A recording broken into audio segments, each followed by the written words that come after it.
Hello everybody, welcome to my channel. My name is Niemczuk. In case you don't know me, I'm a concert pianist and also a piano professor at the university in the south of Poland.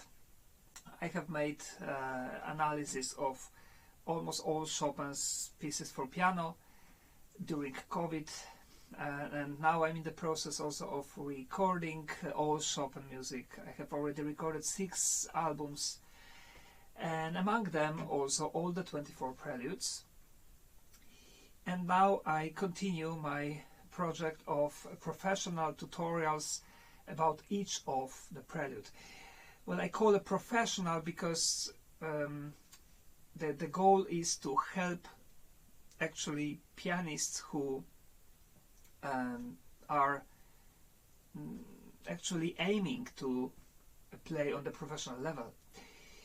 So that is my priority, and the way how to practice is mostly for professionals, for a high-level pianist, and especially Prelude number 12, of course, which I think is almost impossible to play well for the beginner, I would say. Well, let's not call it an amateur, but the beginner, right? So, in my opinion, Prelude number 12 is one of the 3 hardest preludes. And mostly because of the tempo, because of the stamina, and of the way how the right hand especially has to play. Because the problem, of course, I'm also talking about the problem in my analysis of this prelude. So if you don't know the analysis, please write on the YouTube as well. My name and Chopin Prelude 12 analysis, then you will find out. But the problem is that we have, of course, I mean, I'm sure you know the problem because that's why you are here. So we are not going to waste any time. I don't want this video to be boring or anything. Just I'll show you the process of practicing, and I imagine now that one of my students come to me and tell me, Professor, I want to play this prelude. So then what I do, of course, I think, okay, we can try. But first and foremost, I would not recommend to even start learning it hands together, because we have so many problems on the right hand alone that first we shall solve those problems in the right hand alone. Right hand is actually cut in half. It's like 2 hands in 1 hand. The right part of the right hand is what we actually hear. And the left part of the right hand is playing only kind of accompaniment together with the left hand, right? So basically I highly recommend to start from practicing only the top voice of the right hand, using the same fingering that later will be used when you play everything. So now, if you have a teacher, you should ask for the fingering, if he or she can give you this. I always give fingering for my students because, of course, we can always change, but this is like a starting point. Of course, we can trust fingering in our editions, but not 100%, because every hand is different. So sometimes it's good to try to find fingering that works better for our hand. If you don't have a teacher, then, well, it's a little bit more difficult. But then, before you start practicing, you have to actually fix the fingering, especially in this prelude. I fixed myself a few spots, a few places. If you have any questions about fingering, please write the comment below this video. Maybe I can send it to you if you are interested. But anyway, how we fix fingering, that if we have a fast piece, and this is fast, of course, super fast, we have to absolutely fix the fingering in the final tempo. So this is a problem because we don't know, we cannot play it. Imagine that you just start how to do it. Well, then you have to play a very short extremely short parts in the final tempo. I am sure that, well, a one bar, if you read one bar, let's say, I don't know, bar number, for example, 11, because in this bar number 11 I changed my fingering. So this is bar number 11.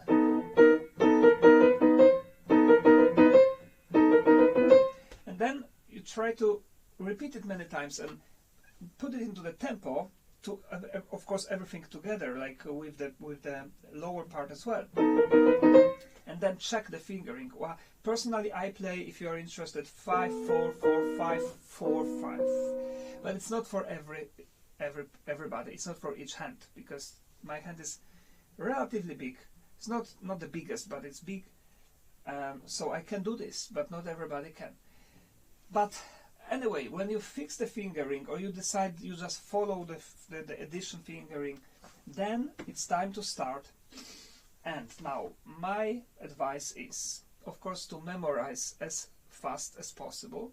This is not difficult to memorize, in fact, because there is, if we look at the top voice, look at this. We have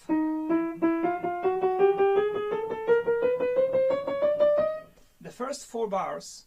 You can memorize literally in 2 seconds, or maybe 1 second, not more, because this is just of course, it's just a chromatic scale. So then this is your first, that's how I would like you to practice. This is your first part to practice, and the goal is, using the fingering that you will use later, to play it actually smoothly and with a crescendo. Musically, you know, crescendo, fast tempo, definitely not with accents like, because we have a one big long slur, so that means Chopin just wants us to continue the phrase. So we just now how to do it, you know, of course I can play it because I recorded it, but if you cannot play it, then I recommend to start only with 2 notes, but very fast.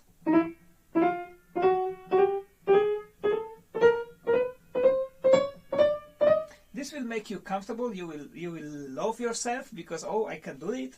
I'm sure everybody can do it. If you cannot do it, just start 2 hand 2. Sorry. Yeah, good. Then you can play already in the final tempo. And then you're gonna always think about the first note of those 2. So it's like third finger, third. So that's the first. When you can play, repeat a few times, and then you can, for example, do 2 groups.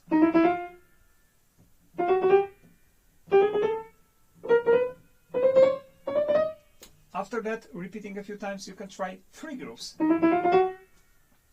If you cannot do so fast, you slow down a little, and always check if you are not tensed here, because that is difficult, and when we play something difficult, especially in this part of the hand, we have a tendency to be tense. So there is another option, and go down with your hand, just relax, and then continue. Go down and relax and continue.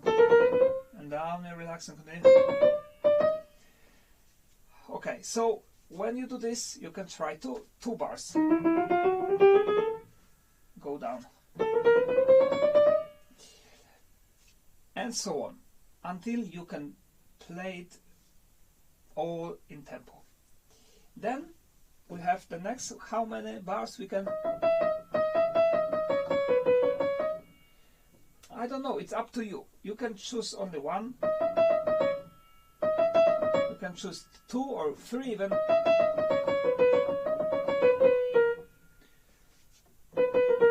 The 4 bars makes another phrase, right? So this is the maximum.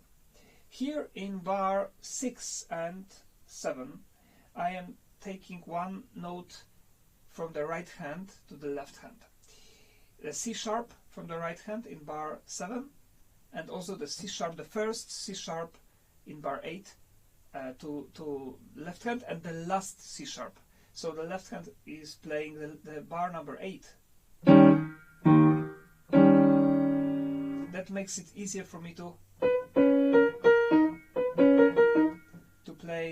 right hand without these notes. So basically,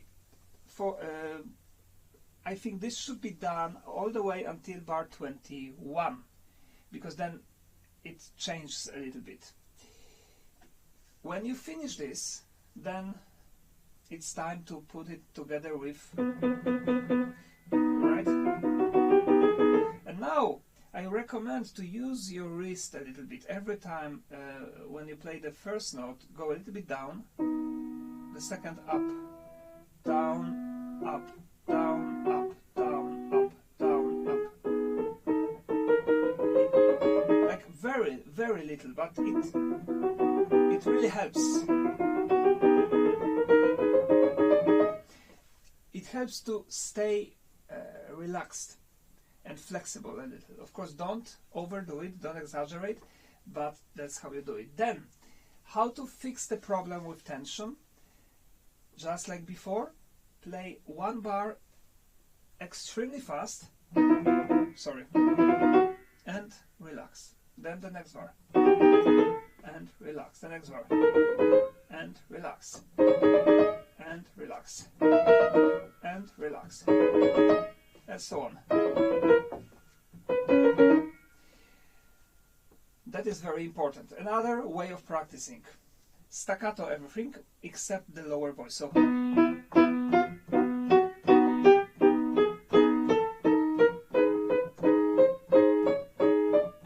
always when you play, always check the elbow if it's relaxed or not. When you finish this, you can, like I'm talking about this one bar. Of course, you can play 2 bars and then go down, then 3 bars, and then go down, then 4 bars, and then go down. The idea is to practice right hand. You have to be patient. It can take weeks to get to this final tempo, and with the right hand note, and so that you can talk to the camera and play like I do. But years, months, it depends. But if you should have time for this, you have to accept that. Of course, if you are a genius, well, then you don't need to be here and don't need to watch the video anyway. But if you are super talented and you don't even know it, then maybe it will take you 1 or 2 days. Well, that's also possible, and I'm jealous. So when you finish, well, let's talk about this until bar 21. When it's changing, then you can actually think about the left hand. Left hand has jumps, but they are not very difficult actually, because if you learn how to make a preparation movement, that means that you have to move the hand very fast and touch the next key before you actually play. So touch, touch, touch, touch. I hope you can see this. And this movement has to be 1. This is very easy because there is no jumps.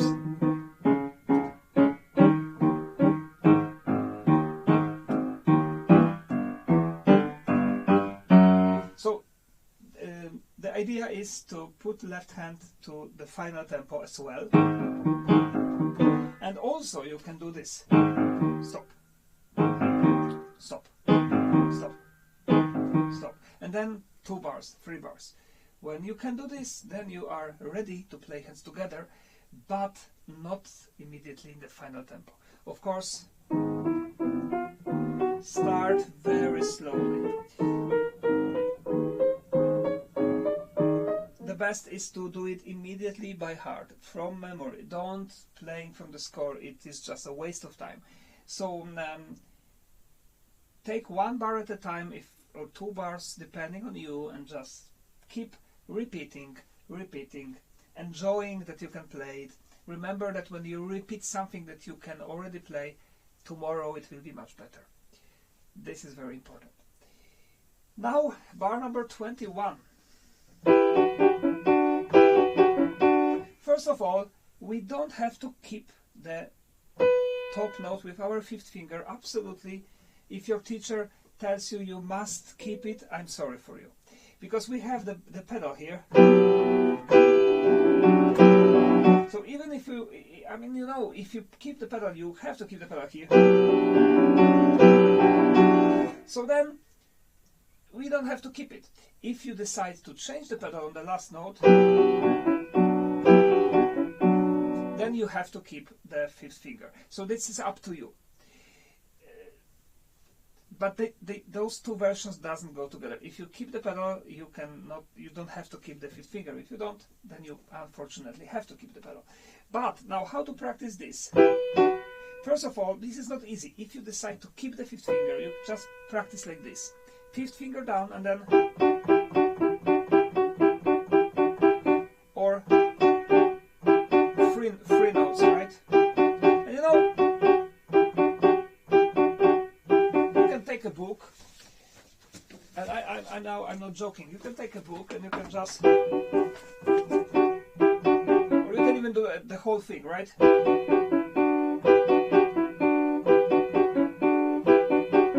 Because of course repeating sometimes is boring, so when you practice something only technical, it's absolutely it's fun way to practice in a way, if you like reading, of course. This, so you have to prepare the position of your hand so that you don't move it, and then use your wrist. Your wrist is your friend. Down, up, down, up, down, up, and the same. Down, up, down, up, down, up. Okay, then from the 29, guess what?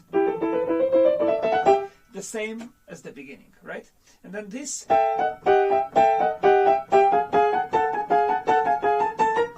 So here we have a little bit different problem, because we have the thirds here. And then here we have the octaves. So, of course, the beginning, just practice the thirds, the top thirds. And again, you can start from go down, go down, go down, go down, and so on. Then together with the thumb. This, I recommend to start from octaves only, then add the middle voice. This is very tricky. Here as well, don't keep the octave, because it says here that, but it doesn't mean Chopin wants you to keep the octave, it's just the melody. If we have pedal, we don't have to keep them. Instead, focus on playing the middle staccato. Very sharp staccato, then you will have it. Look. You see? When you do this, and don't keep.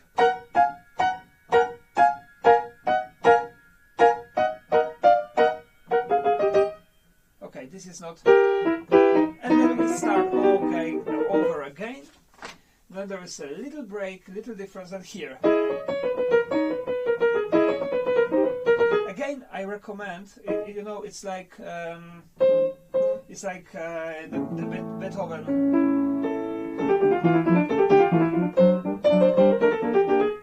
Have you played that? So it's the same. So if you have played this sonata, you have no problems here. If you don't, as well, remember to rotate your wrist down and up, down and up, down and up. Then we have for the first time in the left hand.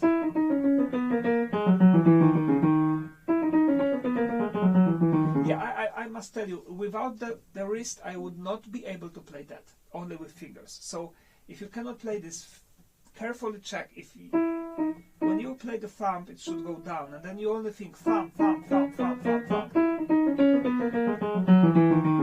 You can also practice two notes at the same time. And then, the same way I recommend. Memorize this first. Memorize it, close the notes, and then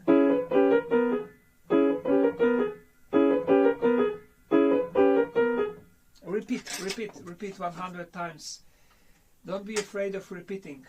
It's the fastest way to learn. And now when you finish, as I said, this is actually finishing the, of course, the right hand alone. When you put hands together, start with a very slow tempo, of course, and mind you that you don't have to look at the right hand, because everything is under our fingers, so you focus entirely on the left hand. You see, I don't look.